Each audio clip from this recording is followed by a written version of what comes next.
고정된 자세에서 움직이는 몸을 본다라는 겁니다. 근데 보면 우리가 허리 통증이 언제 발생하냐면 움직일 때 발생합니다. 시장 이번에는 궁금한 게 예. 허리가 아픈 사람들이 이제 저도 가끔 사용하는데 허리 벨트를 쓰거든요. 너무 예. 이제 아프면. 근데 벨트가 정말 다양해요. 다양한 예. 것들이 많아요. 뭐 요즘에는 뭐 전기 기능이 들어가 있는 것도 있고. 근데 이제 가끔 그런 고민을 해요. 이거를 내가 계속 차고 있어야 되나? 라는 생각도 하고, 또 어떨 때는 병원에 가면 이게 계속 차고 있으면 허리가 약해지니까 계속 차지 말라고 하는데, 또 이걸 안 하자니 또 불안하니까 계속 차게 되고. 그래서 이제 궁금한 게 어떤 나한테 벨트, 그 다양한 벨트 중에 어떤 걸 나한테 맞는 걸 선택하는 게 중요한지가 궁금하고, 또 하나는 이걸 사용 시기를 얼마만큼 자주, 얼마만큼 많은 시간을 써야 되는지 그 부분도 사실 또 궁금하거든요. 그거에 대한 좀 의견 좀 한번 부탁드릴게요. 예. 우선은 그 얘기를 하기 전에 네. 제가 엑스레이하고 MRI, CT 그런 얘기를 좀 먼저 하겠습니다. 왜냐면 저희가 병원에 가면은 허리 디스크, 뭐 협착증 그런 것들을 진단하려고 검사를 하게 됩니다. 네. 검사를 하게 되는데 그러면은 가장 먼저 하는 게 엑스레이를 찍습니다. 엑스레이를 찍고 그 다음에 뭐 초음파를 본다든지 하고 나서 좀 여러 가지 검사상에서 봤을 때 좀 문제가 있다 그러면은 MRI를 찍게 되거든요. 근데 이게 다 공통점이 뭐냐면요, 고정된 자세에서 우리 움직이는 몸을 본다라는 겁니다. 근데 보면 우리가 허리 통증이 언제 발생하냐면 움직일 때 발생합니다. 가만히 있을 때 발생하는 게 아니라 디스크라든지 협착증이라든지 그런 것들은 대부분 움직일 때 우리가 인지하고 확인한다는 겁니다.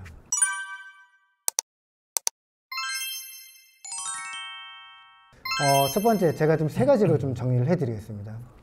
우선은 내가 왜 아픈지에 대한 부분들을 정확히 정리를 하셔서 벨트를 사용할지 말지를 먼저 결정을 하시는 겁니다. 그래서 내가 벨트 없이도 어느 정도 생활이 가능하다면 운동을 통해서 생리적인 내 벨트를 먼저 만드는 노력을 먼저 하셔야 됩니다. 우리가 돈이 있으니까, 그리고 주변에 그걸 파는 데가 많이 있습니다. 그러니까 먼저 가서 나를 좀 안정시켜야 되겠다 하는 경우도 있습니다. 왜냐면 뭐 디스크인데 이게 움직이면 안 되고 막 고정시키고 하라는 그런 여러 가지 이야기를 들으면서 그렇게 하는 경우도 있지만은, 우선 병원에 가서 검사도 해보고 내가 어느 정도 보존적 치료를 하는 과정에서 내 근력 운동을 강화시켜서 갈 수 있으면은 보조기를 사용하시지 않는 게 좋습니다.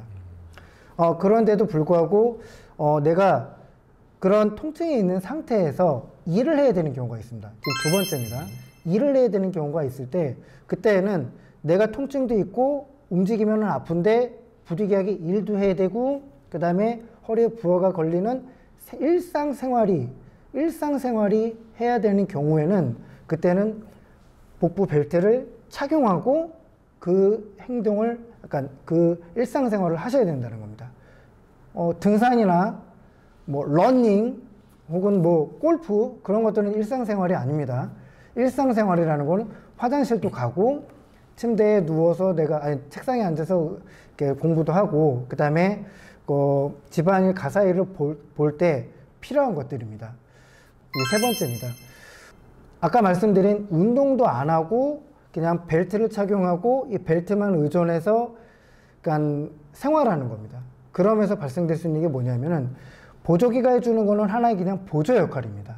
그러니까 하나의 내가 좀 필요할 때 도움을 주는 하나의 친구였지만은 얘와는 평생을 살 수가 없거든요. 왜냐면 얘가 평생 내 허리에 붙어 있으면은 그 전에 내 몸에 생리적으로 갖고 있던 근육들은 그 아이들이 대신 해주기 때문에, 물론 이제 여러 가지 염증이라든지 그것 때문에 어느 정도 회복이 하는 데는 도움을 줄 수 있지만은 계속 차고 있으면은 그 근육을 좀 더 많이 사용하지 않기 때문에, 사용하지 않음으로 인해서 내가 그 통증이나 그 기능을 인지 못하는 경우가 있습니다. 그럼으로 인해서, 그리고 아무래도 생리학적인, 아까 말씀드린 생리학적인 허리에 있는 허리에 있는 구조물들을 충분히 사용하지 않으면은 결국은 나중에는 다시 재발하고 그 다음에 악화되고, 그러면서 라이프 스타일도 바뀌게 되고 생활의 전반적인 무드도 바뀌게 됩니다. 바뀌게 되니까 통증으로 인해서 덜 움직이게 되고 덜 움직이게 되니까 더 아프게 되고 아프니까 다시 병원을 찾게 되고 그러면서 계속적인 악순환이 된다라는 겁니다.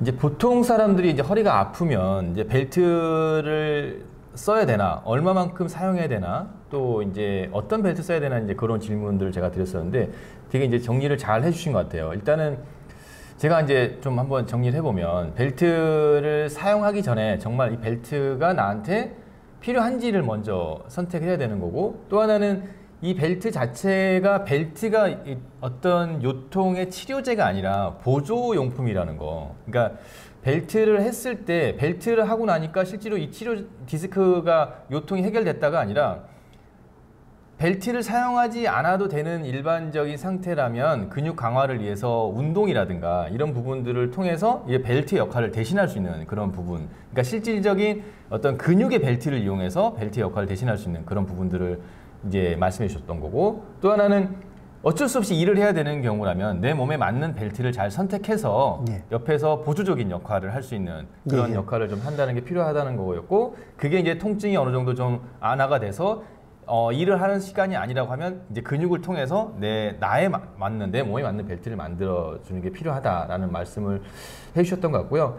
일단 또 보조기에 너무 의존하다 보면, 이런 벨트에 의존하다 보면 또 실질적으로 내가 내 인체의 벨트를 근육의 벨트를 만들어줘야 되는 그 근육이 약화돼서, 상대적으로 근육이 약화돼서 결과적으로는 또 다시 벨트를 안 했을 경우엔 또 다시 통증이 발생할 수 있는 계속적인 어떤 악순환에 대한 그런 부분을 말씀해 주셨어요. 그래서 벨트를 사실 선택하는 것도 중요하지만 지속적으로 벨트를 착용하는 게 아니라 정말 꼭 필요할 때는 벨트를 쓰지만 그렇지 않고 일상생활을 하는 이런 동작을 할 때는 그냥 벨트가 아닌 내 근육의 벨트를 강화시키는 운동이 정말 중요하다는 부분을 말씀해 주셨는데,